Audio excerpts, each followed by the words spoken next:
Hi, how are you doing? My name is Hans Kamau, and this is The Path. So, the title of this video is The Weightiness of Grace, and that's going to be the main message, subject of this video, grace.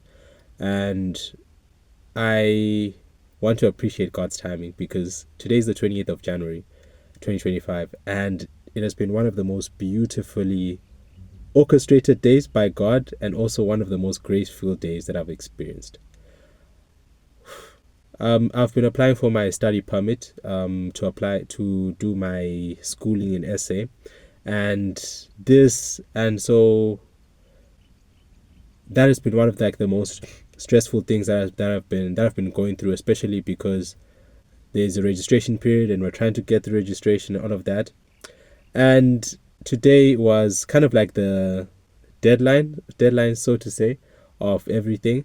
And so as I was going through preparing for the day, you never know what's going to happen. Government offices, high commissions, it's unpredictable at the end of the day. You're dealing with like documents, you're dealing with certain red tape and all of these different things, rules and stuff that you need to follow. There's a lot that goes into it. But a couple of ways that I say that this day has been so beautifully orchestrated by God is because of the grace that He showed me today, and grace and favor as well. Because when I went into these government offices, there were so many instances. When I got there, one of the first instances that showed me like, oh, okay, it's like I had to be. How I was so humbled was like, when I got there, they told me to come back after 2 weeks.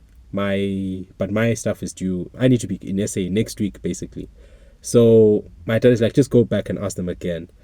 I'm like, government offices, bro, they won't even allow. I didn't have hope. I don't even lie. I didn't have hope. It was just my dad he's the one who pushed me to go back. I was ready to go home. So I went back. I explained my situation again. They sent, by the grace of God, see this lady kind of like, she's just like, okay, just I'll send you to the senior immigration officer. She sends me to him, and then he sends me to him, but then I only found like the lady next door, and she looks at my document. She's like, just wait, go next door, go to him, right? And then when I enter, this he looks so pissed to see me, like he's really pissed, and to the point where he actually goes to the other lady who sent me to him, and he's like, why are you sending me this situation? Because this has nothing to do with me, basically. And at that moment, I was like, I knew it. I knew it. I didn't have faith. I was like, I knew it. Bro, this guy, he's pissed. He's shouting at the lady. I'm like, bro, this lady didn't even do anything. It's not even on her. I'm like, I'm feeling sorry for the lady. Damn. I feel like I'm the one who caused her to this situation. And then I just, I just started praying. I was like, hey, God, I apologize. Please, will you just come over this situation? The guy eventually is just like, he calms down a bit and he just sits down. He's like, just give me your things. And then he's like, he starts typing, he starts looking through. All right, eventually he's like, okay, go pay for this thing and then come back. And then on the way there, he's like, okay, just need to go and pay 2.7 and then come back. I'm like, okay, 2.7. Like, okay, let me call my dad. I call my dad. I'm like, hey, I need 2.7 for the thing. Boom. This guy's like, my dad is like, all right, I'll send it immediately. And in that moment, that was another moment of grace where I realized, because, bro, this guy just sent like 2.7 out of the blue. And I've never been as conscious about my parents as much as this year, as this early, even though it's early. But as this past few months, I don't know, my relationship has got is like, he has opened my mind to like how much of a gift my parents are, and how eager my dad was so willing to like send the 2.7, and how eager he wanted to like make sure that I was sorted, and like he calling me and like making sure that I'm good, and just like that care and that love, like how even at moments like he was very gentle with me, and like I've never like, I was so like, it was very emotional because I realized that my parents are such a gift, and particularly my dad is like such a gift, and it's only by God's grace that I've been able to have parents like that. It's only by God's grace. And so this day is just, and all of this happened in one day, in a span of 2 hours, in a span of a few hours. So it's just like all of these things are just hitting me, and it's just like it's a lot because um I'd already had this concept of the video. I'd already had it, but it was just like it was such a an impactful reminder of how much grace I have in my life through favor when I was in that room. And this the senior immigration officer is like he's so when I went back to him, this dude was like he was like, I was looking for you, where did you go? And he's like, that there was such an eagerness to help me. And when I went back to him, there was this energy that he just like gave me. That's like, this guy is so focused on like making sure that I have everything, making sure that like he's signing everything, he's making sure that everything is good, and it felt so undeserved. And that was the other thing. It's like that's a big reason why I wanted to. That's a big reason why I even chose to shoot this video today, because it was just like today was such a powerful reminder of grace, of the weightiness of grace. And man, I won't even lie. This has been it's been a thought that's been on my mind. It's like, yeah, of grace and how God has just given me so many things undeserved. And even when I've not met, even when I've not met like just what he says, like Hans, just follow my rules and everything. He still blesses me. He still like gives me, he has blessed me with amazing, and just not just like over my family, but also with amazing friends. I was on a call with a couple of my friends. When was it? I think it was Saturday. Might have been Friday or Saturday, and we're just like having conversations, and we were on the phone for nearly 4 hours of just like beautiful conversation, ministering to each other, giving each other wisdom, and all of these things. And there's just such a it's just such a it was it that all of these different things just like tug at my heart of how powerful grace is, of how powerful that God's grace of my life is. Yeah.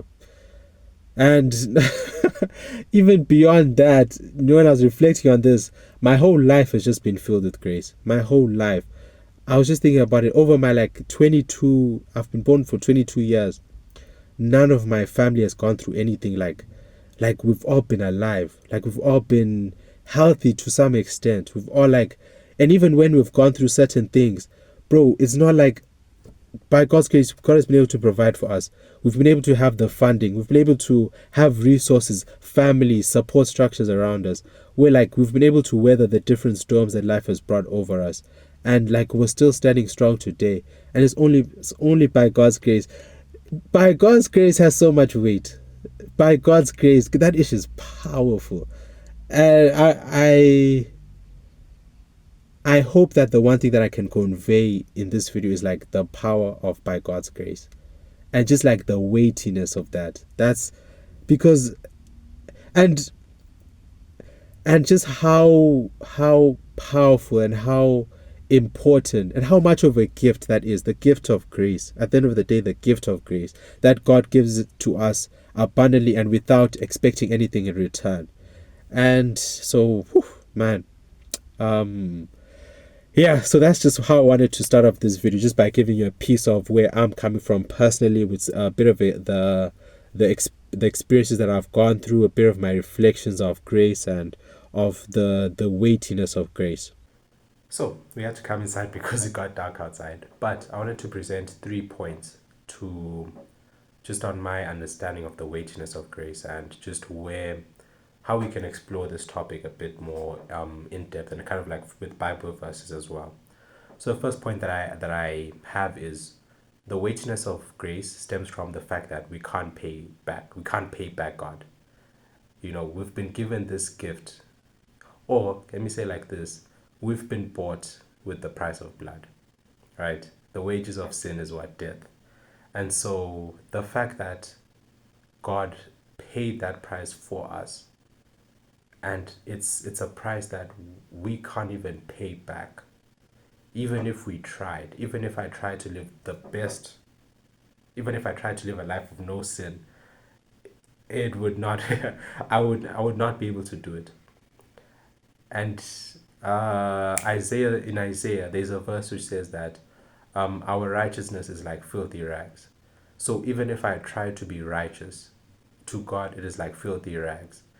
And the idea that I cannot pay back God for this beautiful gift, to me personally, it created a lot of negative feelings. The grace, when I reflected, a lot of times actually, when I reflected on the grace of my life, it left me feeling sad. It left me feeling in like this space of lamenting. It left me feeling uncomfortable for him to have paid the price with his blood, and not just his blood, but also like the pain and suffering that he went through. Um, what is it? There's a verse in Peter, First Peter, first or I think there's a Second Peter, and it just says that it says, I need to check it. It says he himself bore our sins. He himself bore our sins by his wounds. Yes, it says he himself bore our sins, and by his wounds we were saved. And the idea that a perfect man like Jesus died on the cross, suffered, was beaten, whipped to the point where his bones were exposed, spit on. He was made naked for everyone to see. He was made to be shamed by the public, and the reality of that, when that like hits, and I think for me the first time that hit was like when you see the Passion of Christ, when you see like the visual representation of how of just how much suffering and how much of the cost of just of the cost of my sin that he bore on his body. And that for me was so uncountable, first of all because as a person who already struggles with feelings of unworthiness, for God himself to come down on earth and to bear the cross for us, it results in this weightiness that is honestly just that is so uncomfortable for me. That was so uncomfortable for me, and I think that that's one of the first things.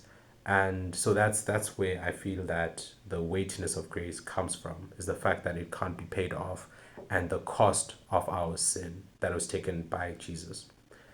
And the second point that I wanted to bring up as well, second point is the weightiness of grace is a reflection of our own natural sinful nature. And what that means is that the reason why grace has can feel very heavy, can feel very hard to receive, is because it means that we have to accept that we are sinful by nature. And also it makes us have to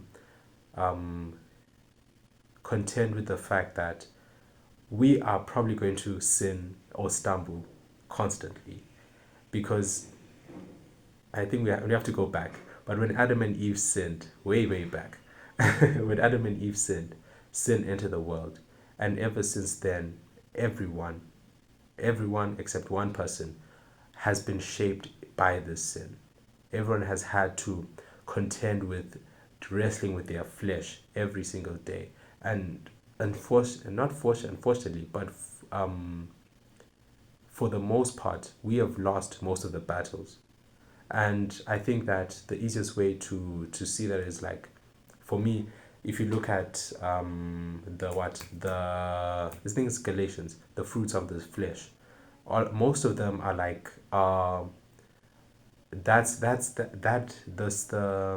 the fruits of the flesh is basically a representation of us, not the fruits of the spirit.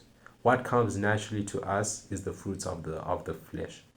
We easily murder people, we easily slander, we easily the all of them, right? They are that is naturally what comes to us. And it's difficult because it means that we have to understand that we are not perfect, And that is hard because a lot of the, by worldly standards, we are made to think that we are good if we help someone, if we don't tell a lot of lies, if we don't tell big lies, if we don't do extremely bad things that could put us in jail. That's the standard. And so when God has come into the world and he's been like, no, standard is changing, it's becoming more and more of these like in interpersonal sins, the ones that we have in our heart, the ones that we can't see, the ones that my parents can't see, the ones that the people around me can't see. If this girl can't see if I'm lusting, this guy can't see if I'm comparing myself to him, if I'm jealous, all of these different things. And so all of that stuff is, it hits so much more closer to home, and it creates this. And while it gives us this this need for grace, a lot of times, if it's not handled in the proper way, it can also create a weight.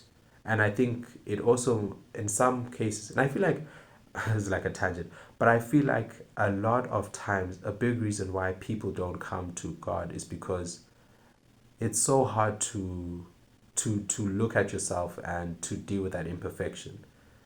You know, it's very hard to look at yourself and to be like, and to know that you're not perfect, and you're not sinful, you're sinful, and you are naturally that way, and you need God. To need God is such a, it's a very, it's something which takes some people more longer than others to kind of I think grasp, you know. And I think that also adds a weight to grace, from my understanding of it. The third and closing point is, how do we respond to the weightiness of grace?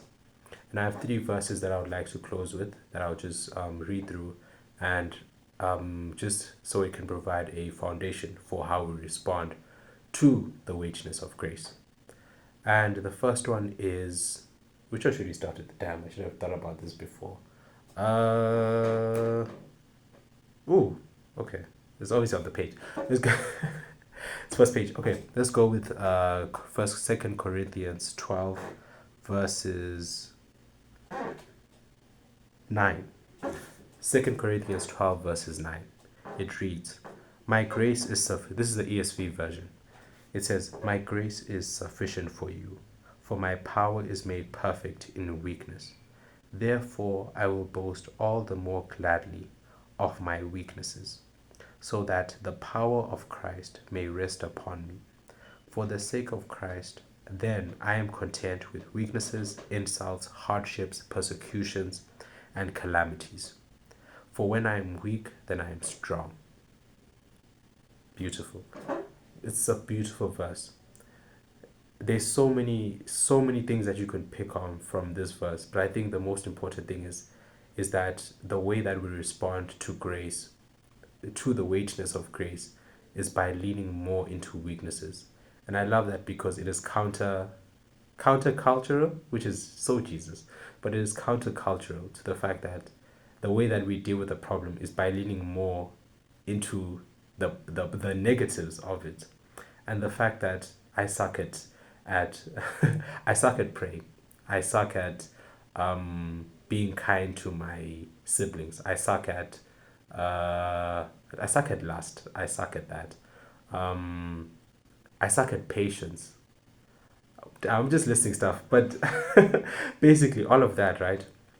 And by leaning more into that and boasting of it, it is inviting God to come into us more.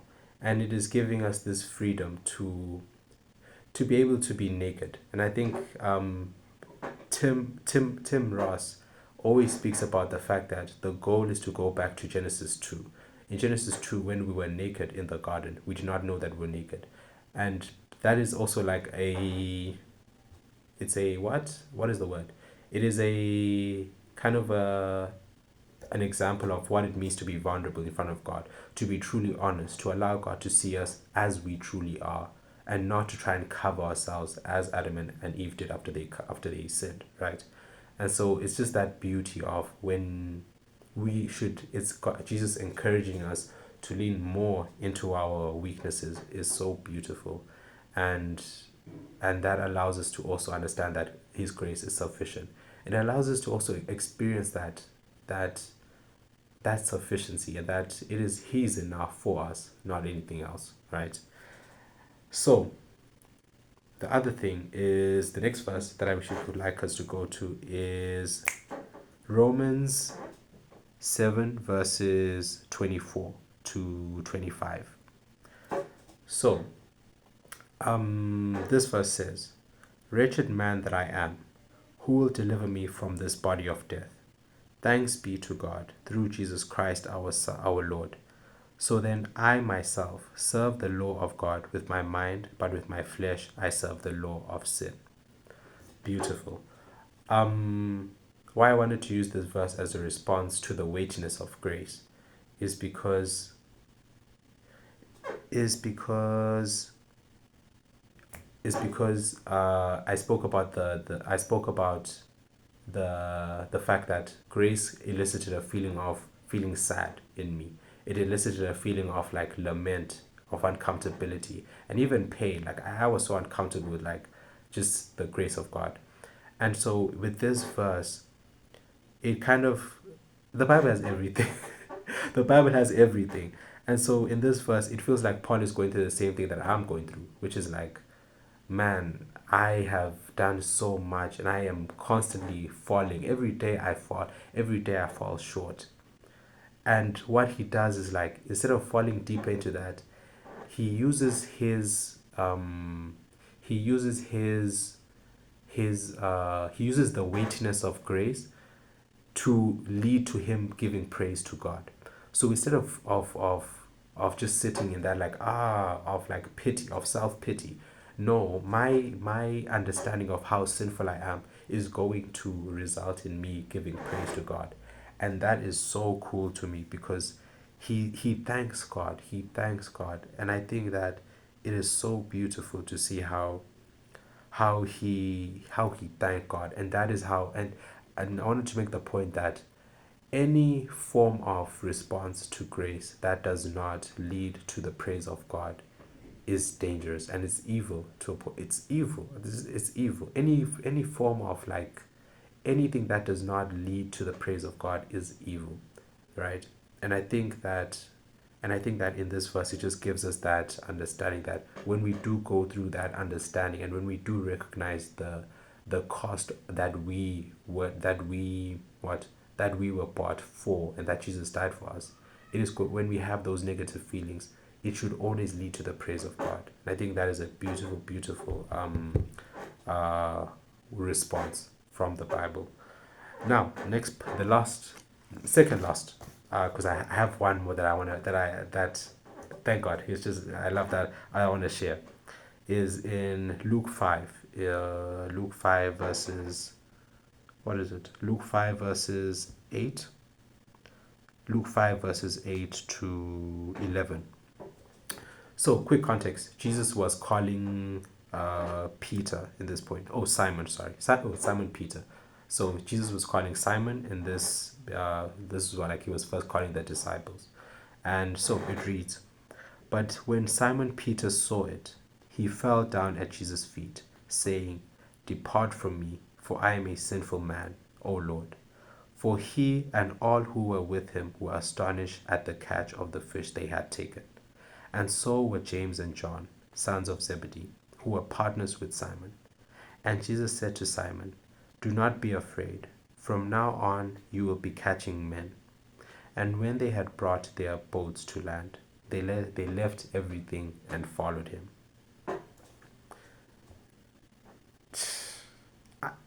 I feel so. I hate talking after like reading a verse, because this is enough. Like, it gives us the perfect response, and it gives us how Jesus responded to the weightiness of grace, to the fact that Simon had received all of those fish, and he knew how imperfect he was, and he, like I think like most of us have told Jesus, you please leave me alone. Please, you are so perfect, and I recognize that. I recognize how holy, holy, holy you are, and how you being in my presence is it actually even does it it is such a we're not worthy of it. We're not worthy to be in your presence. We're not worthy to receive anything of it. Not even to get to the point where we think we deserve it, which is crazy. And so Peter's response is, I think, all of our responses to Jesus once we come to the knowledge of the weightiness of God. And how Jesus responds is, do not be afraid. From now on, you will be catching men. That is a beautiful response because um, the grace is also one of the other things is that grace also comes from a fear of God. Grace is another form of the fear of God because we recognize that when we are in front of Jesus, when we're in front of God, we are in front of the righteous judge, a fair judge. And as he judged our case, we were supposed to die. We were supposed to go to hell. But because of Jesus Christ, because he took that sin, because he took that penalty, we are now able to have the ability to come before him and for him to come before us. And I think that when we recognize that, it is so beautiful that Jesus says, "Do not be afraid," because it just allows us to now come to God with the fear of God. But now it is now a fear that is rooted in love. It is a fear that is rooted in reverence, instead of just fear that is like, I'm gonna die. Fear that is like scared of God. It's not now. There's no reason for you to be afraid of God with like to be afraid for afraid's sake. Now you have a fear of God, which is good because you love God and because you have a reverence for him, because you want to honor him, because you want to be aware of what goes against his will and what goes against his his holiness, right? And I think this verse just beautifully, and I appreciate, thank you so much Jesus for like even saying like do not be afraid, because it's just like it has just given us so much like life, and I think I appreciate that so so much. Yeah. And then next is the final bit from this that I think is so important is that they left everything and they followed him. That's the next part of the verse. And that is so beautiful because when it says that they left everything, they left their livelihood, but also they left themselves. Peter, to follow Jesus, Peter had to leave behind this fear of God that was rooted in this shame. And he had to follow God on the basis of the fact that I understand that this man has called me to him because he loves me. And so that a way to respond to the weightiness of grace is to leave behind is to forget your past, to walk into yourself as a new creation. Shout out to Corinthians. Oh, shout out to Paul. Shout out to Paul. Is to now understand that you are a new creation. And once you have been blessed with that new spirit, the Holy Spirit is in you, you have this new life. And every moment, every second, you are being renewed. You're experiencing this new spirit in you. And so you don't have to, there's now no more condemnation, right? Another verse in Corinthians, I think. There is now no condemnation for those who are in Christ. And so Christ has adopted us into that family. And now it's like we can leave everything behind and just follow him, right? Which is so cool. It's so cool. It's very, very cool. Um, I think it's also important to say that following him doesn't mean that it will be easy. Following him doesn't mean that you won't you won't need to you won't experience those feelings of regret. They will be there, but it's the fact that you now have your identity is now shaped in that love. It is not shaped in that shame anymore. You can choose to leave that and let that go, which is so so cool, which is so beautiful, and it's a gift from God. And so now the weightiness of grace is removed. the weightiness of grace is now taken away from you, and it is given, and it is now what is it? It is posted, or it is nailed to the cross, basically. And so, yes, leaving behind everything, I think in this context, I would love it to it can also carry that notion as well. Now, bonus verse, boom, boom, boom, boom, boom, bonus verse, bonus verse, bonus verse. I have to search it up, but it is the verse which says, we can come to God with boldness, and I'm gonna search it. I had to search it quickly, but let me just quickly search it. We can come to God with.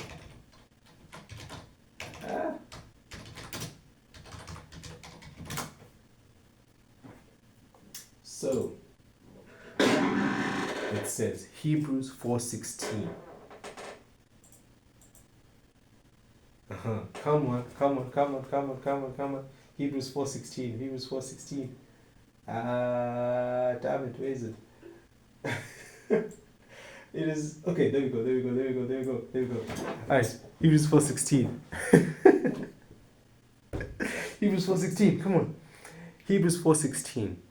Let us then approach God's throne of grace with confidence, so that we may receive mercy and find grace to help us in our time of need. Ooh, thank you, Jesus. Because this perfectly links to my old point, which is even though we are going to follow him and leave behind our old selves, we're still going to have those remnants. We're still going to have the remnants of the feelings of sadness and all of that, and all of the shame and all of that. That's not it's been taken away, but you're still going to feel it because you're human, and because yeah, you're human. That's enough, because you're human. So when Hebrews says, let us then approach the throne of God. The throne, it says what? Approach God's throne of grace. God's throne of grace. That is powerful. With confidence, so that we may receive mercy and find grace to help us in our time of need. It is just another response to the weightiness of grace. Is when you feel the weightiness of grace, is to approach the throne of grace. That is just cold. That is a beautiful way to. There's a beautiful way that Jesus just like constructed this, his kingdom. Is that to deal with that, we need to approach the throne of grace. We need to approach the throne of grace with confidence. And that's so important, because when we approach it with confidence, that's when we're able to let go of those weights. When we're able to let go of the weights of that hold us back, which is linked, which I think is in Hebrews, I think. Yes. And so we're able to let go of those weights which hold us back, and we're able to walk more confidently and more we're able to walk more confidently, because, and I just, when I look back, I saw, because he empathizes with our weaknesses. Cold. Jesus is cold, because he's able to empathize with our weaknesses. And I think that is at the core of grace. That is at the core of God's character. His empathy for us.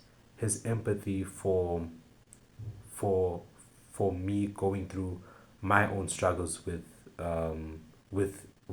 my sin. That is at the core of it. He's a God who empathizes with us. And I think that is such a beautiful way also to like also end this video as well. But it just gives us this amazing way to deal with it, is by first understanding and constantly reminding ourselves. Don't be afraid to remind yourselves.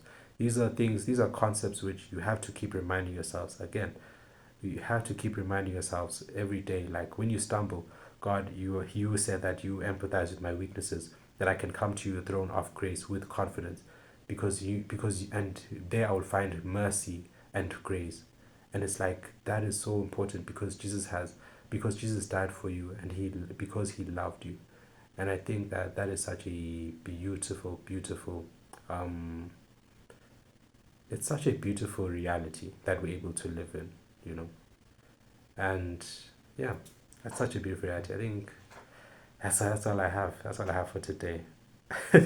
Thank you for bearing with me through this video. I appreciate each and every one of you for watching, and I hope that if you ever go through a season of life when you are struggling with the weightiness of grace, or if you are going through that right now, I hope that this video like gives you some tools, but it also like makes you feel lighter because Jesus Christ, because of Jesus Christ.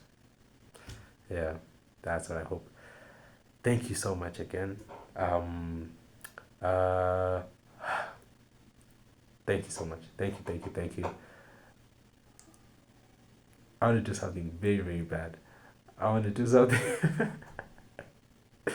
I hope no one reaches this part. But if you reach this part, okay. Tomorrow is yes, tomorrow it's 10 o'clock now. It's 10 o'clock on the 28th. Tomorrow I believe is Karen's birthday. Tomorrow's Karen's, and I think a probably video will probably even come out to tomorrow on the 29th. So I just wanted to wish Karen a happy birthday, and I pray that she has an amazing day and she keeps on killing it. 21 is a big age. So I pray that she has an amazing day and she keeps killing everything, man. Yeah. So happy birthday to Karen and to everyone whose birthday is on the 29th and the 28th. Y'all are amazing. Shout out to y'all. Bye bye.